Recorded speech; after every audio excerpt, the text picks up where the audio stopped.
혹시 그 급성염증, 만성염증 이런 이야기 들어보셨습니까? 저도 이제 이야기는 들었는데 이제 디테일한 이야기는 알려주세요.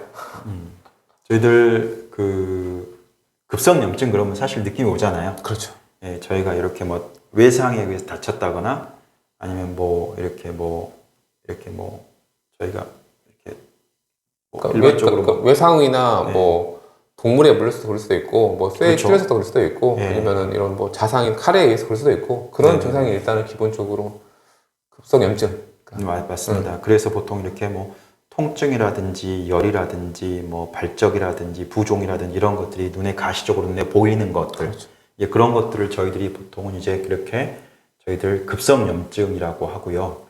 만성염증이라는 거는 사실 저희들 이렇게 좀 만성염증이 뭔가라고 하는 어떤 그런 부분에 대해서 만성염증은 일반적으로 지금 방금 우리가 전 시간에 이야기했던 그런 어떤 미세먼지와 같이 이렇게 당장에는 눈에 드러나지 않는데 오랜 기간 동안 반복적이고 지속적으로 노출이 됐을 때 우리 몸에 어떤 쌓이는 그런 상태, 그러면은 염증 뭐 상태. 대표적인 게 뭐 현대인들, 뭐 학생들 다 가지고 있는 스트레스 이런 스트레스도 것들도 그렇죠. 네. 뭐 어떤 그런 염증의 원인이 될 수 있겠네요. 그렇죠. 네. 네, 대표적인 것들을 보게 되면은 이런 만성염증을 우리 몸에 이렇게 축적시키는 어떤 그런 원인들로 보면은 이제 스트레스, 그 다음에 저희가 이렇게 이야기했던 미세먼지, 그 다음에 이제 또 뭐 저희가 지방들이 있지 않습니까? 내장 지방이나 트랜스 지방 이런 것들,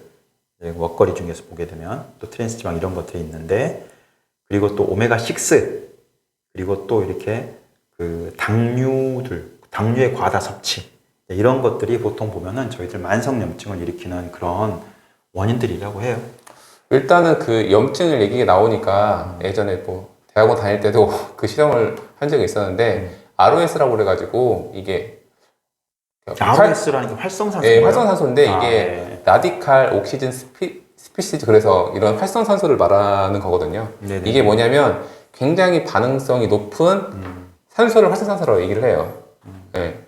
라디칼이라고 해서 이렇게 전자를 하나 잃는 상태를 말하는데 이게 이 반응들이 작게는 염증을 일으키고 크게는 암까지 일으킨다고 얘기하거든요. 그래서 실제적으로 이 체내에 있는 이 ROS 이거를 낮추는 항산화 물질들이 종류들이 굉장히 많아요. 그래서 예전에 실험 몇 개 했을 때 어떤 거 있었냐면은 그때는 헛개나무 가지고 그때 실험을 했었는데 이 ROS의 종류들이 많은데 이제 그 중에 하나의 그 활성도를 낮추는 이런 실험들을 했던 기억이 나거든요. 저희들 보통 만성염증 같은 경우는 특별히 어떤 약을 드신다기보다는 그렇죠. 저희들 보통 가장 이제 일반적인 방법들이 저희가 항산화제라고 이야기를 해요. 예, 항산화제.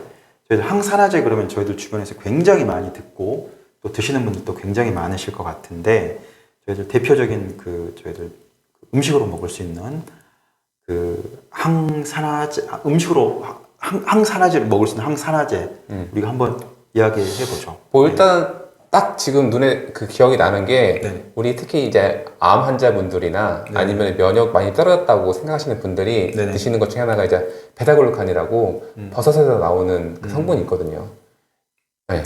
보통 암 환자분들 표고버섯 많이 드시죠? 표고버섯도 많이 드시고 네. 제일 비싼 것 중에 이제 상황버섯. 상황버섯. 네, 네. 이건 엄청 비싸기는 해요. 근데 이제 그런 왜 그러냐면 이 약들은 항산화력도 있긴 하지만 이 면역, 특히 이제 비특이적인 그 면역 관련된 세포 중에 하나가 NK 세포라는 게 있는데 그거의 활성을 높여준다고 해서 건강기능식품으로 인정을 받았거든요. 그래서 뭐 그런 제재가 있을 수 있고 이제 제일 많이 쓰는 거는 뭐 셀레늄이나 뭐 코엔자임 Q10 뭐 이런 제재들을 일단은 제일 많이 알고 계시기는 해요.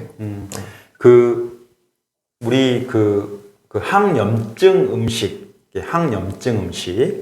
망성염증에 좋은 항염증 좋은 음식들은 대표적인 걸로 구운 마늘이 있다고 합니다.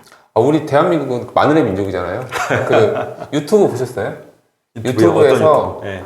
마늘을 넣는 스파게티가 있는데 네네. 정말 10인분에 하는데 마늘을 하나만 넣어요. 그리고 하나만요? 하나를 넣고 음. 버려요. 그러니까 향만 입히고 버린다는 거죠. 근데 뭐 K 마늘이라고 그래가지고 유튜브 보면은 우리나라 사람들은 하여튼 음식할 때도 마늘을 한 숟가락씩. 그래서 세계적으로 마늘 소비가 제일 많은 나라가 우리나라고 예를 들어서 우리나라가 1등이다. 1등이 뭐 10kg다 그러면 2등은 뭐 1kg 정도. 그래서 1등과 2등의 편차가 굉장히 큰 걸 알고 있거든요. 저희 그 일반 마늘보다도 구운 마늘이 훨씬 더 이 항산화력이 높다고 해요. 저희가 그 맵게 하는 성분 있지 않습니까? 그 알리신인가요? 그렇죠. 네, 알리신 성분은 사실은 이제 구우면은 조금씩 사라지고, 그 다음에 이제 오히려 알리시스테인이라고 하는 성분들이 이렇게 항산화 성분들이 많이 높아진다 그래요. 그래서 마늘은 구운 마늘로 드시는 게 좋다고 합니다. 네. 그리고 또 이제 대표적인 한 염증에 좋은 음식들로는 연어가 있습니다. 저 연어 되게 좋아하는데요. 연어에 있는 EPA, DHA 오메가3 네. 성분이죠. 예. 그리고 또 이제 토마토. 예. 그렇죠. 토마토도 그냥 드시는 것보다는 데쳐서 드시는 거. 삶아서. 예, 데쳐서 드시는 거. 대표적인 성분으로는 라이코펜이라고 하는 성분이 있다고 하고요. 그 다음에 또 두부 많이 드시잖아요. 이소플라본. 네네. 그 두부에도 또 오메가3 성분이 되게 많다고 합니다. 그래요? 네. 이소플라본은 두부, 그래서 이제 콩류를 여성분들이 네네. 이제 갱년기 때 많이 드시는 이유 중에 하나가 이소플라본이 그런 어떤 호르몬의 어떤 전구체 물질도 할 수 있다고 그래서 알고 있는데 오메가3가 들어있는 건 두부에도 오메가3가 되게 많이 들어있다고 해요. 예, 그 다음에 또 아몬드. 예, 아몬드는 오메가3, 그 다음에 비타민 E라고 하는 것들이 많이 들어있고요. 꼭해요. 네, 그 다음에 이제 아까 이제 처음에 이야기하셨듯이 표고버섯 같은 경우는 이제 보통 암 치료하시는 분들이 되게 많이 드시는데, 이게 뭐 화학요법이라든지 방사선요법 받고 난 다음에 치료하고 난 다음에 면역 손상 현상을 감소시키기 위해서 많이 드신다고 합니다. 그 다음에 호박도 그렇게 이렇게 또 대표적인 만성염증에 좋은 음식이라고 그래요. 그러니까 그 항산화제에 쓰일 수 있는 그냥 네. 식품 중에서 보게 되면은 이렇게 색깔 있는 게 되게 많은 것 같아요. 색깔 있는 게? 호박도 마찬가지고, 그 토마토도 마찬가지고, 그 다음에 블루베리도 좋은 항산화제인 줄 알고 있거든요. 이런 베리류도 마찬가지고. 색깔이 있는 거를 뭐든지 많이 드시면 문제가 되겠지만 적절하게 챙겨 드시는 게 아무래도 좋으실 것 같아요. 그 호박은 그런 별명이 있다고 합니다. 우리 몸에 녹 방지제라고 합니다. 호박은 녹을 방지시킨다고 합니다. 네, 그래서 보통 그런 역할을 하는 성분은 뭐 카로티노이드라고 해가지고 유해산소를 흡착시키는 어떤 그런 성질이 강하다고 그래요. 네. 그리고 이제 보통 또 호박에 있는 베타카로틴 같은 경우는 그 피부와 폐 염증에도 되게 효과적이라고 합니다. 네, 그래서 되게 많은 여성분들 사실 호박 많이 드시잖아요. 호박은 이제 그런 것도 드시긴 하지만 네네. 대표적으로 부기 빼는 걸로. 그렇죠. 네, 부기 빼고 다이어트 음식으로도 네. 많이 드시죠. 네. 그 다음에 또 아까 처음에 이야기하셨듯이 베리류들, 네. 폴리페놀 성분들이 되게 많이 들어있는 베리류들이고요. 그 다음에 비트 아시죠? 제가 보기와 다르게 쌈을 되게 좋아하거든요. 비트는 쌈 먹을 때 항상 나오는 것 같아요. 아니, 죄송해요. 비트가 아니구나. 비트 이렇게 생긴 거. 맞아, 약간 무인데, 무처럼 색깔이 너무. 그러니까 색깔 잘라보면, 이게 뭐지? 해보면, 안에 해보면 이제 있는 거고요. 강화도에 그 무가 유명하지 않나? 그렇죠. 네. 이게 그 비트에 있는 베타인 성분이 그 염증에 대한 위험도를 되게 많이 감소시킨다고 하고요. 아까 말씀하신 건 이제 케일이에요, 케일. 죄송해요. 비타민 K가 많이 들어있다고 해서 케일, 저희가 그 쌈집 가면은 많이 나오는 것들.